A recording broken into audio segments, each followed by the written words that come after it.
goes when I drink wine. Jis į rūkvedis. Ane? Rūkvedis viską žino. O čia viską žino. koks vardas? Čia, nežinau, tiesiog katins, turbūt katė netgi yra. Pas jūs praeitais metais nebuvo stygiaus su žole? Buvo kaimynam, mums nebuvo. Nežinau, kodėl. Švarus, gražus, matai švari. Galim dirbti. 15 minučių. Ferma pakreikta.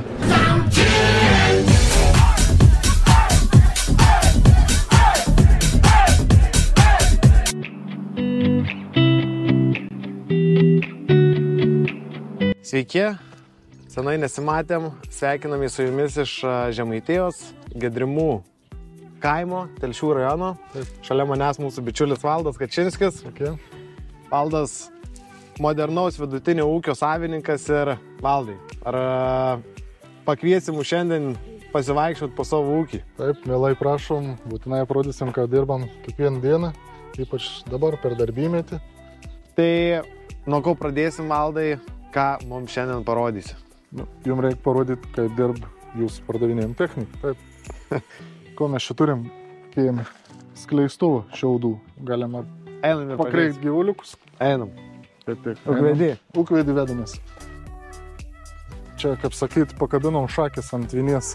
O ką jūs darydavot, Valdai, prieš, kaip kreikdavotės? Tai du žmonės gardė, vienas su traktorium, su frontaliniu vežė, portai su šakėm, kits dar saugoja, kad bulius neužpultų, nes būna agresyvesnių. Dabar džiaugiamės, nebereik pas gyvuliukų beit, jų ramybės bedrums, maišyti. Ir labai greitai viens pats žmogus pasiėmė, apsikreikė, viskas pagerėjo sąlygas, gyvuliukų šią žiemą, jie žiemoja kaip karaliai. Pasikeitė buitis. Jo, ir mes buvom realiai, kaip jau balti žmonės, realiai sakom, tai... O kaip intensyviai kreikėt? Savaitę, 2 kartus, realiai. Po čia kapuoti didžiai fermą, įvažiuojam, tai kokius 4 rulonus, 5 į savaitę realiai. Tai padalinam, pilnai pakanka. O sakyk, kraunatės patys, ne? Jo, šiaip ir ta galimybė, kad pats pasimtų, bet su teleskopiniu tiesiog įdedam ar su frontaliniu ir būna truputėlį greičiau. Ir patogiau, nes žags šiaudų ir toliau prisivežam, tai labai. O kiek tas darbas užtrunka? Nežinau, tai čia taip 20 minučių. Varom pasikreikti, matys. Varom, pasižiūrėsim. Čia pas tave dar yra, matau, ir ar čia klinstrau sistema, ne?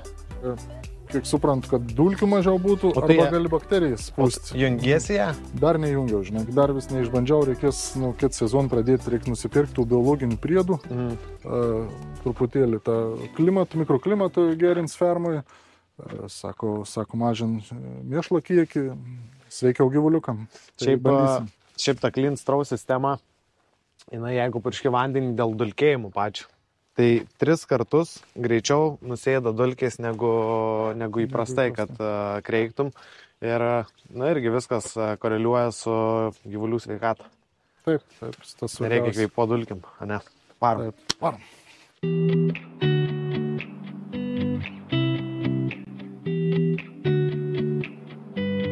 Kiek šiai dienai turit galvų mėsinių? Bendrai šeimos ūkiai apie sviruoja tas kiekis, nes tai parduodam, tai gims, tai vėl parduodam.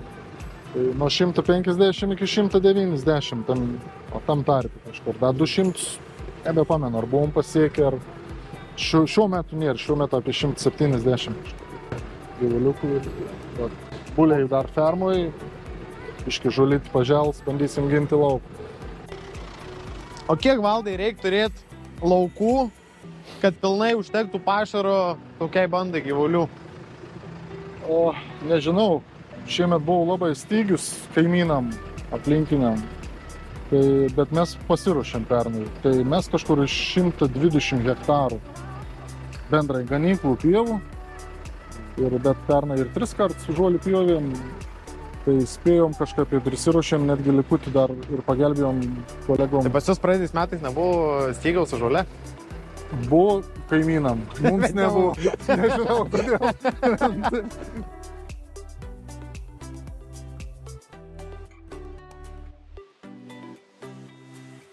pasirinkti, nori smulkiau šiaudo, nori stambiau, viską daro.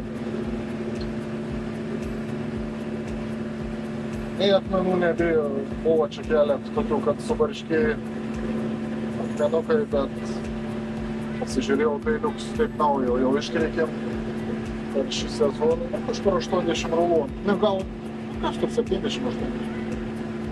Prasukęs jau yra. Jo, jau tiek kaip prasukęs, tai peiliai kaip naujo. Maniau, kad peilius pirs, bet viskas gerai. Sunku. Traktorius čia yra 100 arklių. 100 arklių, 105, tai vardinti sarbutis, nu čia nieko nejaučiu tokių dalykų.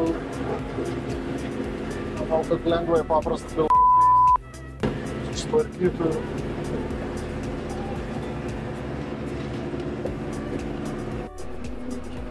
Švarus, gražus, matai švari.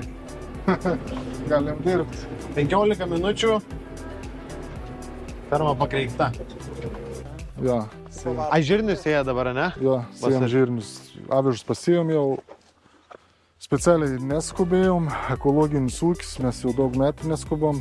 Nesėjom į šaltą, šildom žemelę.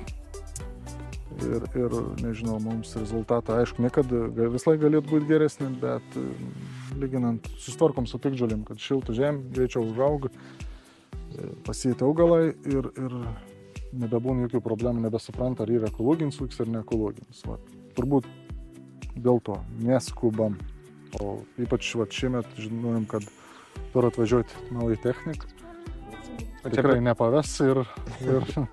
O čia pirmą valandą jūsų yra pneumatinis sėjamoj.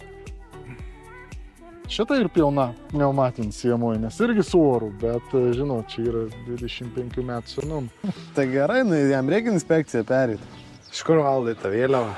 Vėliau parvažiavo iš Vilniaus, tas traktoriuks buvo prie pat katedros, pirmos gretos, tai kažkaip nekyl ranks nuimti.